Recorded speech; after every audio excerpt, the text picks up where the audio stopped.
everyone, welcome back to my channel.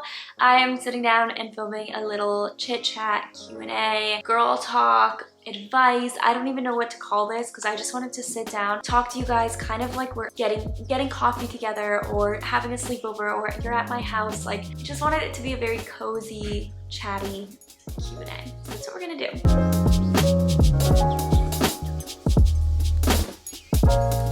I'm excited to get into these. I actually have not read these at all beforehand, so this is all new.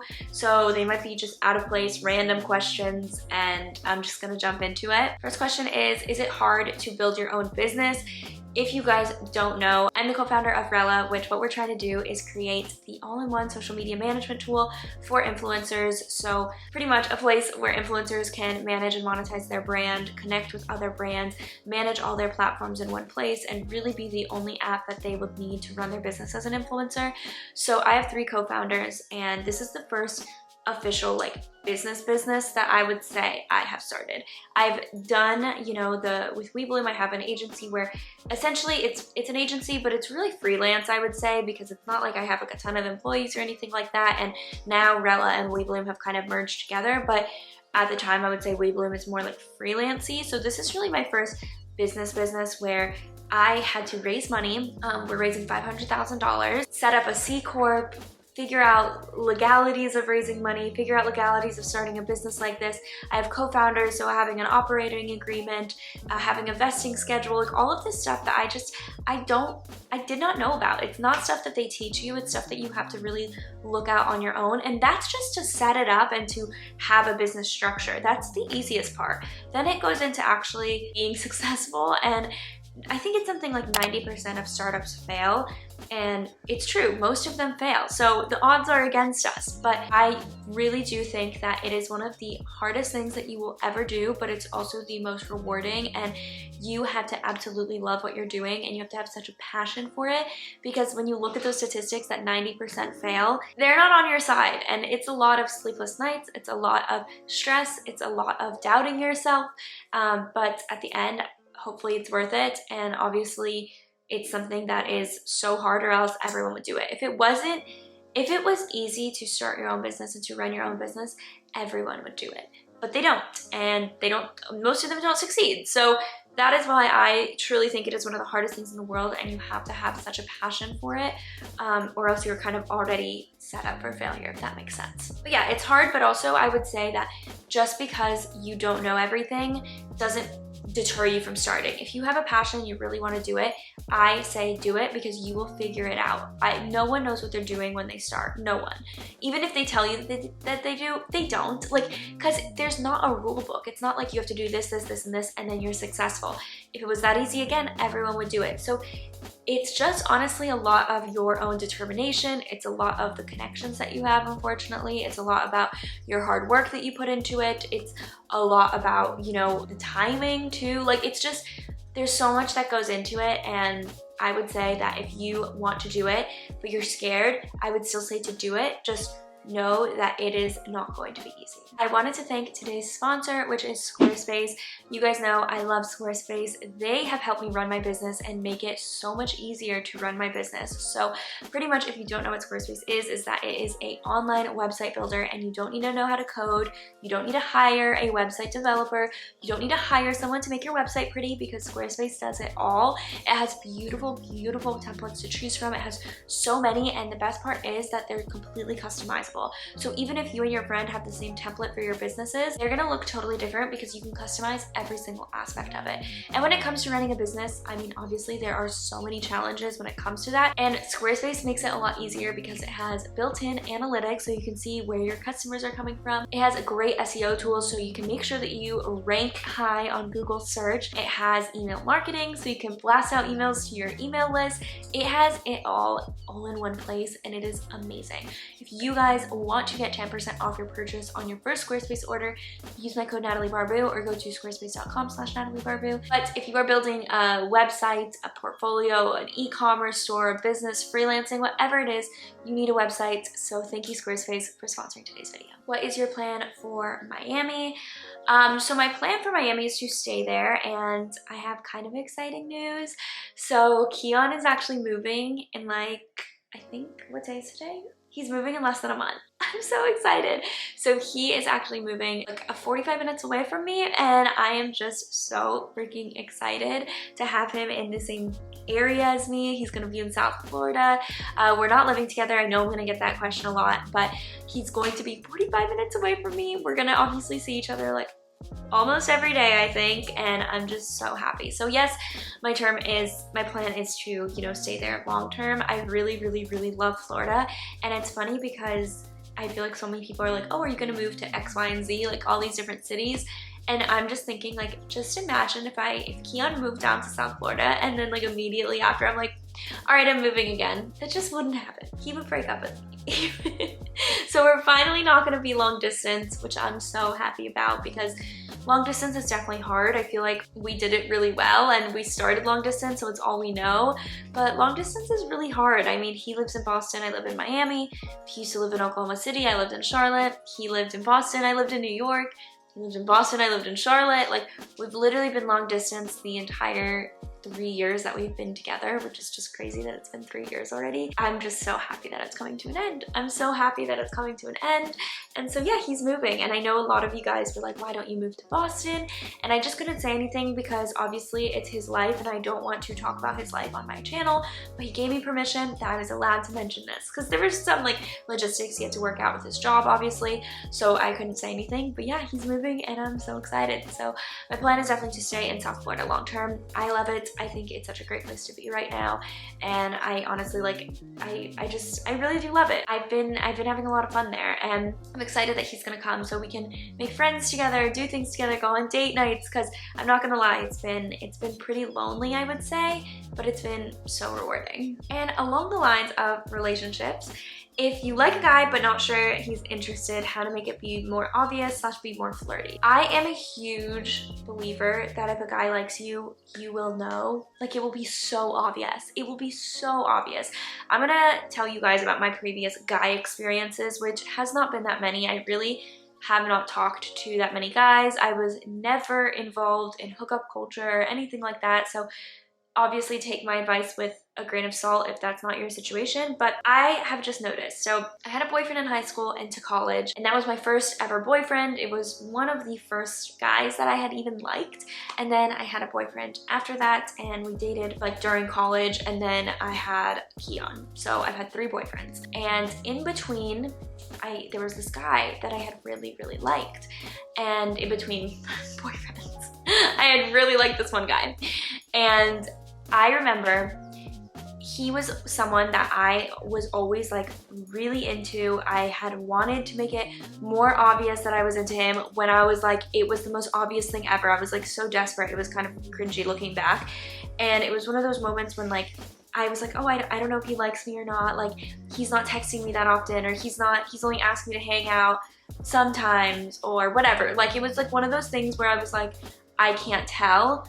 And guess what? He didn't really like me. So, shocker. If you can't tell, he doesn't like you. And I remember putting myself out there. I remember being so obvious. I remember being embarrassing. I was embarrassing. I was so embarrassing. There are some times that I look back and I'm like, that was just a little weird. So, if a guy likes you, he will know. With Keon, for example, it was obvious that he liked me. We made it very clear that we both liked each other. And I never had any doubts about it, like ever.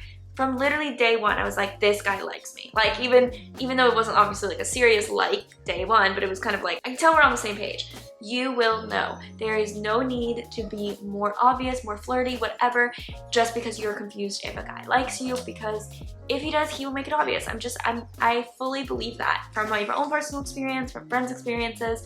And I think every girl is gonna go through one of those times when it's like, you're kind of putting yourself out there and like being very obvious, and then they're not reciprocating, and then it makes you feel bad about yourself. But don't, just move on from that situation. He doesn't like you, and that's okay, and it's gonna hurt and it might suck, but don't like try to force it, because it's just, that never ends well. What is your favorite thing to do with your girlfriends on a weeknight? Go out, game night.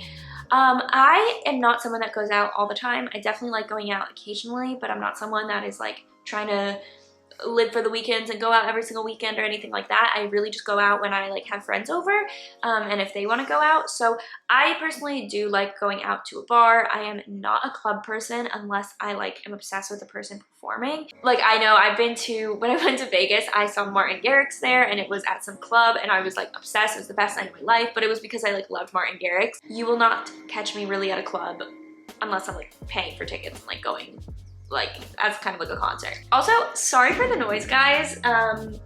There is a big dumpster getting the trash right now. What accomplishment / venture that you've done would 20-year-old Natalie be the most proud of? I love this question.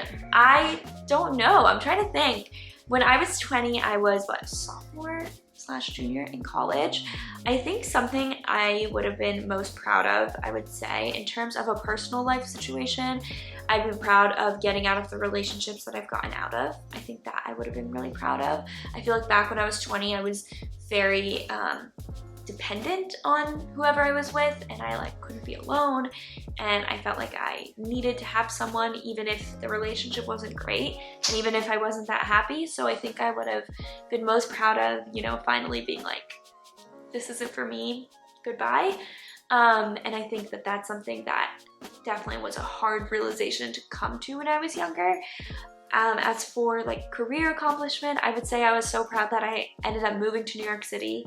Like even if it was just for a short amount of time, I was really proud of that. I would also say I would be proud of, you know, continuing my YouTube channel and growing it the way that I have and like kind of making it into a business. I would have been proud of Rella. I would have been so proud of Rella. I would have been like, wait, what? Like, how are you doing that? So I think all those things I would have been proud of. I really always, I always do think that my younger self should be proud of who I am today, and I do believe that that is true. So I just would have been proud of myself in many, many different aspects. Do you ever feel like you're not doing enough, work, life, etc.? Every day of my life. I mean, with YouTube, I feel like I'm slacking. With Rella, I feel like I don't know what I'm doing sometimes. With my personal life, I feel like I don't have friends. Like, I feel that way all the time, and I think it's kind of normal for your 20s especially to feel that way because everyone's on a different stage of life in their 20s even though you're the same age. I'm convinced that in your 20s, people are so spread out in terms of life stages than any other time in your life.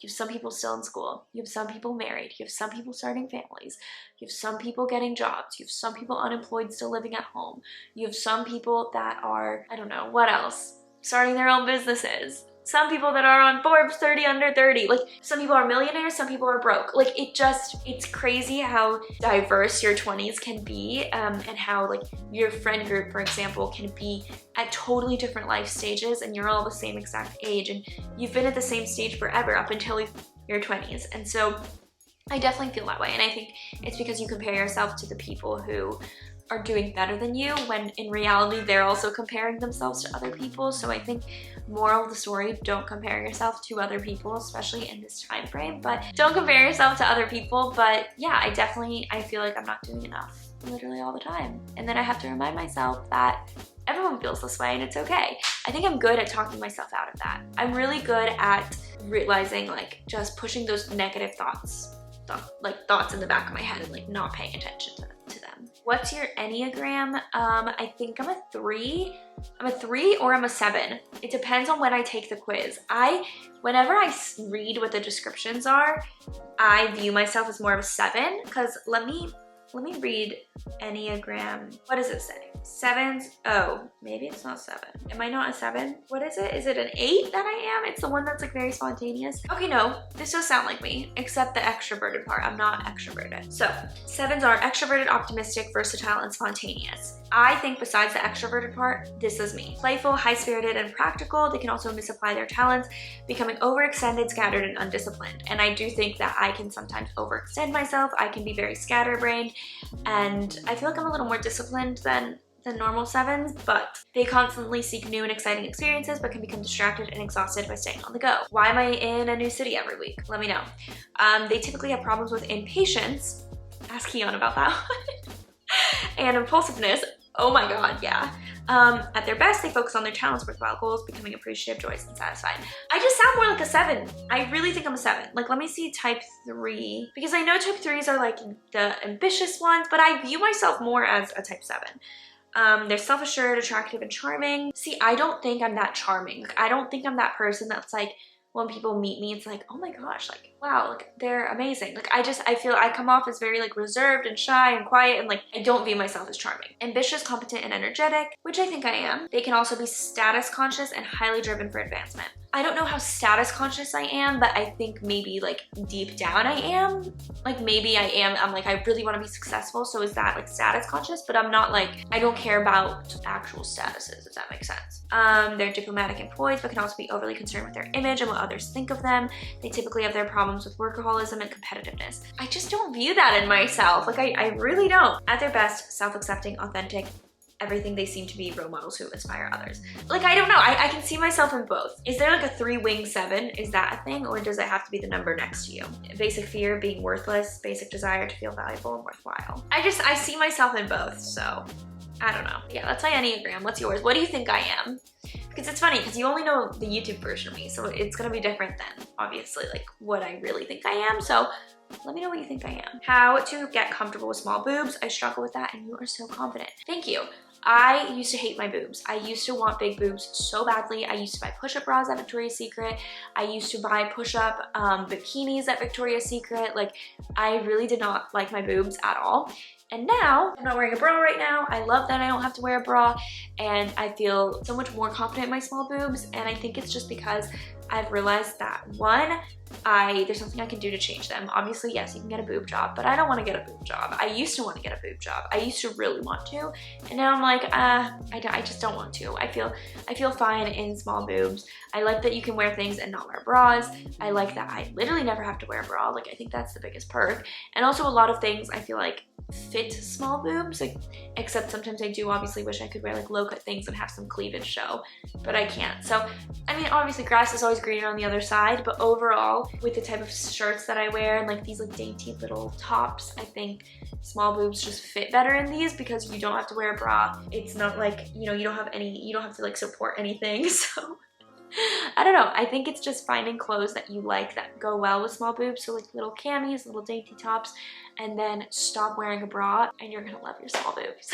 And so that is gonna be it for this Q&A because it's getting a little long, but I hope that you guys enjoyed this Q&A, this little girl chat, I guess. I just wanted to sit down and talk to you guys, and I wanted to not film a vlog. I didn't want to film a proper video. I just wanted to talk, and I like these videos that are casual, low edit, like we're just chatting. So please answer any of these questions that I answered down below, and if you guys have any other like girl chat questions, just chatty Q&A questions, let me know. But thank you guys so much for asking me questions on Instagram. Definitely follow me if you're not already. I will see you guys in my next one. Bye guys.